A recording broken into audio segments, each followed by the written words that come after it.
ये हैं सैजल साहू और नागपुर के government art and design college की बीएफए की स्टूडेंट हैं।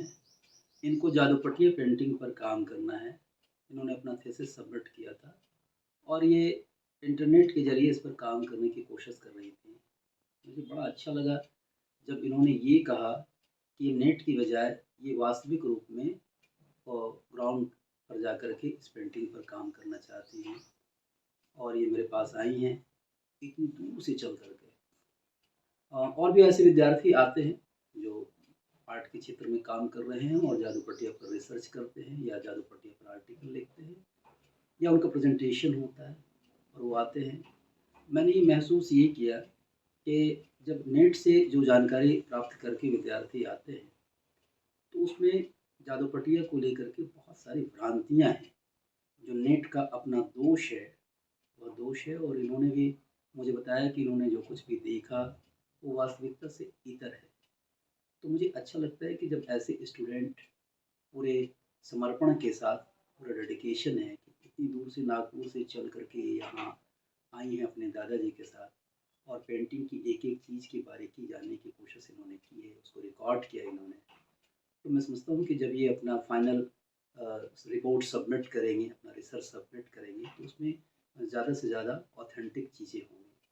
और दूसरे विद्यार्थी भी जो इस पर जादूपटिया पर काम करते हैं, अच्छा हो कि वो लोग वास्तविकता को देखें, गाँव में जाएँ या फिर ऑथेंटिक स्रोत को देखें, क्योंकि इंटरनेट पर गलती बहुत ज़्यादा है, गलत जानकारी ज़्यादा है, ख़ास तौर से तस्वीरें जो जादूपटिया के नाम पर दिखाई जाती हैं और उससे भी ज़्यादा जो दुखद यह होता है, वो इसके नामकरण को लेकर है। जब इनका भी थीसिस मुझे मिला तो इन्होंने उसमें उसको जादू शब्द का प्रयोग किया था, जबकि इसमें कोई जादुई क्रिया नहीं है। मैं बार-बार अपनी वीडियो में ये कहता हूँ कि जब 1990 में मैंने इस पेंटिंग को बचाने का काम शुरू किया था, तब इस पेंटिंग का अपना कोई नाम नहीं था और जब ये पेंटिंग मुझे मिली, उस समय संताल परगना के 4 ज़िलों में इस पेंटिंग के कलाकार अ, निवास करते थे। हालाँकि अब तो केवल 2 ही ज़िले के कुछ गाँव में बहुत ही कम संख्या में लोग बचे हैं। तो उसमें इसकी अपनी कोई पहचान पेंटिंग की अ, अलग नाम से नहीं थी। तो मेरे पास था कि मैं इसको संताल पेंटिंग कहूँ, लेकिन संताल पेंटिंग मैंने इसे इसलिए इसे नहीं कहा क्योंकि संताल समाज के लोग इसे नहीं बनाते हैं। संताली मिथोलॉजी पर ये बनता है, उनके रिचुअल्स पर बनता है, उनसे कंसर्न है इनका, लेकिन बनाने वाले लोग संताल नहीं हैं।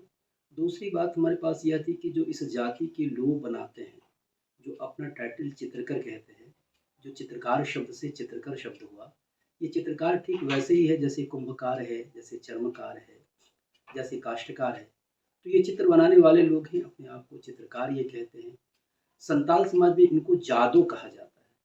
तो मुझे जब इसके नामकरण का अवसर मिला, तो मैंने इसे जादू पटिया कहा। ऐसा इसलिए ताकि इस कलाकार की जाति को एक पहचान मिल सके। इसमें जादू उस जाति उस समाज का द्योतक है जो इस पेंटिंग को बनाते हैं और पटिया का अर्थ होता है स्क्रॉल। इसलिए जो कोई भी जादू पेटिया शब्द का प्रयोग करते हैं कृपया वो ना करें। ये जादू पटिया शब्द है और मैं ये बताता भी रहा हूँ कि जब मैंने इस पर काम शुरू किया था अ, तो उस समय ये पेंटिंग लगभग लुप्त ही हो चुकी थी। गैर संताल समाज के लोगों को इसके बारे में तो जानकारी थी नहीं। कला संस्कृति युवा विभाग बिहार सरकार, उसके पास भी मधुबनी पेंटिंग की विभिन्न शैलियों के अतिरिक्त कोई दूसरी पेंटिंग थी नहीं।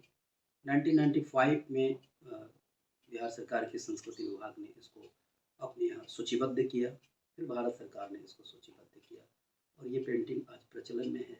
झारखंड बनने के बाद और नेट की दुनिया जब बढ़ी, तब इसको ज़्यादा प्रचार मिला। लेकिन इसमें सबसे दुखद यह है कि सही जानकारी कम है, गलत जानकारी कुछ ज़्यादा ही है। ख़ास तौर से जो दीवारों पर पेंटिंग बनाई जाने लगी है, उसमें एलिमेंट्स जो जादूपटिया के हैं, वो ना होकर के अन्य चीज़ें आने लगी। कोई भी फ़ोक पेंटिंग हो, उसकी अपनी पहचान, उसके अपने एलिमेंट्स के साथ होती है। उसकी अपनी मिथोलॉजी, उसकी अपनी मान्यताओं के साथ होती है। तो उस बेस पर जाकर के कार्य करना और उसको फिर देखना, अगर ये काम कलाकार करते हैं तो निश्चित रूप से बहुत बढ़िया काम कर पाते हैं। और मुझे बहुत अच्छा लगा कि ये इतनी दूर से चल कर के आई हैं अपना पेपर सबमिट करने के लिए। सामान्य विद्यार्थी की तरह ये चाहती तो कुछ भी वहाँ सबमिट कर सकती थी। इनको इनका प्रमाण पत्र मिल ही जाता, लेकिन अन्याय हो जाता एक पेंटिंग के साथ। और चूँकि इनका ताल्लुकात हज़ारीबाग से है, तो अपनी मिट्टी का कर्ज चुकाने के लिए भी ये ज़रूरी है कि यहाँ के कलाकार इस पेंटिंग को आगे बढ़ाने के लिए जितना जो कर सकते हैं, वो निश्चित रूप से उसमें योगदान करें। आपको मेरी शुभकामना है कि आप अपने लक्ष्य में आगे बढ़ें और इस पेंटिंग को भी आगे बढ़ाएँ, क्योंकि अभी तक इतने वर्षों के बाद भी मुझे ऐसा कलाकार नहीं मिला, गैर परंपरागत कलाकारों को छोड़ दें तो गैर वंशानुगत कलाकारों में, जो कि इसके पूरी फॉर्म को आगे सही-सही ले जा सके, जिसमें कि परफॉर्मिंग आर्ट का फॉर्म ये है इसमें, जब ये शो बनाते हैं तब ये अ, विजुअल आर्ट होता है, लेकिन जब ये इसको दिखाते हैं इस तरह से बना कर के, तब ये परफॉर्मिंग आर्ट होता है। तो इसके गीतों को भी कोई शामिल करे।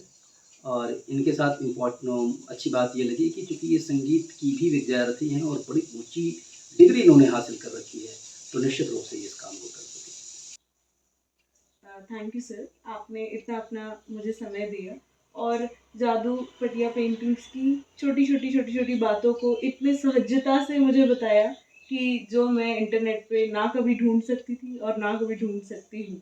लेकिन आज जो मैंने आपसे सीखा, वो जैसे आपने बोला, आपका इतने सालों का परिश्रम और रस जो आपने मुझे बस इन कुछ 1 घंटे में सब दे दिया। मैं बहुत बहुत कोशिश करूँगी कि मैं इससे इस रस से आगे आगे लेकर जाऊँ और इतना आगे लेके जाऊँ कि इस पेंटिंग को पूरी दुनिया जाने, समझे। इसकी ये जो विलुप्त हो रहा है, उससे ये हटकर एक बेस्ट पेंटिंग के और एक फॉर्म को डेवलप करने के इसमें माध्यम से जाए। Thank you sir, thank you so much.